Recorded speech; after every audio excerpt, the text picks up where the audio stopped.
அனைவருக்கும் சுதந்திர தின நல்வாழ்த்துக்கள். நண்பர்களே, இன்று சுதந்திர தினம், விடுதலை திருநாள். தேசிய கொடியை ஏற்றி வைத்து வீர வணக்கம் செலுத்தும் நாள். நண்பர்களே, இளைய தலைமுறையினரிடம் அருகி வரும் ஒன்று தேசபக்தி. குருபக்தி, தெய்வபக்தி, தாய் தந்தை பக்தி போன்ற அனைத்திற்கும் மேலானது தேசபக்தி. தீபாவளி, பொங்கல் என்று பண்டிகைகளை கொண்டாடும் அளவுக்கோ, பிறந்த நாள், திருமண நாள் என்று பல்வேறு தினங்களை கொண்டாடும் அளவுக்கோ கூட சுதந்திர தினம் மற்றும் குடியரசு தினங்களை கொண்டாடுவதில்லை என்பது உண்மையிலேயே வேதனைக்குரிய ஒன்று. போராடினார்கள், வெற்றி பெற்றார்கள், விடுதலை கிடைத்தது. பிறகு எதற்கு தேசபக்தி, ஒருமைப்பாடு, நல்லிணக்கம் என்றெல்லாம் இடைவிடாத பேச்சு என்று சிலர் கேட்கக்கூடும். அப்படி கேட்பது அறியாமையின் வெளிப்பாடு. விடுதலை போராட்ட வீர வரலாற்றை ஒவ்வொரு தலைமுறையிலும் புதுப்பித்தாக வேண்டும். இல்லாது போனால் ஒற்றுமை சிதறுண்டு போகும், ஜனநாயகம் கேள்விக்குறியாகிவிடும். விடுதலைக்கு வித்திட்ட சிப்பாய் கலகம் முக்கியமானது. விடுதலை போராட்டத்திற்கு வழிவகுத்தது சிப்பாய் கலகம்தான் என்றாலும் அதற்கு முன்னாடி வழிகாட்டியாக அமைந்தது 1806 வெடித்த வேலூர் கலகம். சிப்பாய் கலகத்திற்கு 50 ஆண்டுகளுக்கு முன்பாக, அதாவது 1806 வேலூர் கலகம், இந்து மதத்தைச் சேர்ந்த படை வீரர்கள் திருநீறு, குங்குமம் வைத்து கொள்ளவும், இஸ்லாமிய படை வீரர்கள் தாடி வளர்க்கவும் தடை விதித்தது.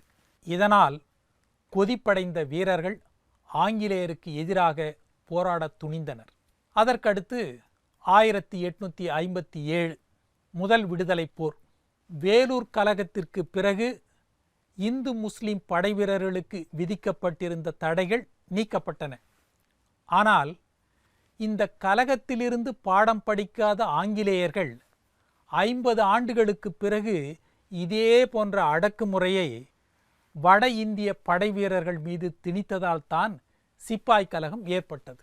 அந்த காலத்தில் துப்பாக்கி குண்டுகள் வழுக்கிக் கொண்டு சீரிப்பாய வசதியாக துப்பாக்கி குண்டுகளில் கிரீஸ் அல்லது விலங்குகளினுடைய கொழுப்பு தடவப்படுவது வழக்கம். ஆனால் மதவெறி பிடித்த வெள்ளையர்களோ 1857 தொடக்கத்தில் இந்துக்களுக்கு பசுவின் கொழுப்பும், இஸ்லாமியர்களுக்கு பன்றியின் கொழுப்பும் தடவப்பட்ட துப்பாக்கி குண்டுகளை பயன்படுத்தும்படி கட்டளையிட்டனர். தங்களின் மத உணர்வை புண்படுத்திய வெள்ளையர்களுக்கு சரியான பாடம் புகட்ட இந்து முஸ்லிம் படை வீரர்கள் தயாராகினர். 2 ஆண்டுகளாக நடந்த முதலாவது சுதந்திர போராட்டம் தோல்வியடைந்தாலும் இந்தியர்கள் ஒன்று சேர்ந்தால் எதையும் சாதிப்பார்கள் என்ற அச்ச ஒரு விதையை வெள்ளையர்கள் மனதில் விதைத்தது இந்த நிகழ்வு. அதற்கடுத்து ஆகஸ்ட் புரட்சி 1942. செய் அல்லது செத்து மடி, இதுதான் வாசகம். 1942 வெள்ளையனே வெளியேறு இயக்கம் மூலம் விடுதலை போராட்டம் உச்சகட்டத்தை அடைந்தது.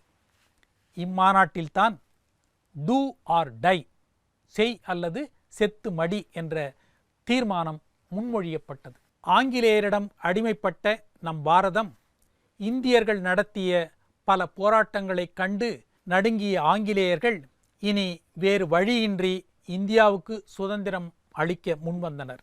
சுமார் 300 ஆண்டுகளுக்கு மேலாக டெல்லி செங்கோட்டையில் பறந்த பிரிட்டிஷாரின் நீல வர்ண கொடி 1947 14 நள்ளிரவு இறக்கப்பட்டு சுதந்திர இந்தியாவின் தேசிய மூவர்ண கொடி வானளாவ பறக்கவிடப்பட்டது. சென்னையில் தமிழக அரசின் தலைமைச் செயலகம் அமைந்துள்ள புனித ஜார்ஜ் கோட்டையின் கொத்தளத்தின் மீது அமைந்துள்ள உயர்ந்த கொடி கம்பமே நம் நாட்டில் இருக்கும் தேசிய கொடி கம்பங்களில் மிக உயரமானது என்பது குறிப்பிடத்தக்கது. இந்த வீர திருநாளில் விடுதலை போராட்ட வீரர்களின் தியாகத்தை போற்றி பட்டொளி வீசி பறக்கும் தேசிய கொடிக்கு நெஞ்சம் நிமிர்த்தி வீர வணக்கம் செலுத்துவோம். தேச பக்தியே உண்மையான தெய்வ பக்தி என்பதை நினைவில் கொள்வோம். மீண்டும் நாளை சந்திப்போம்.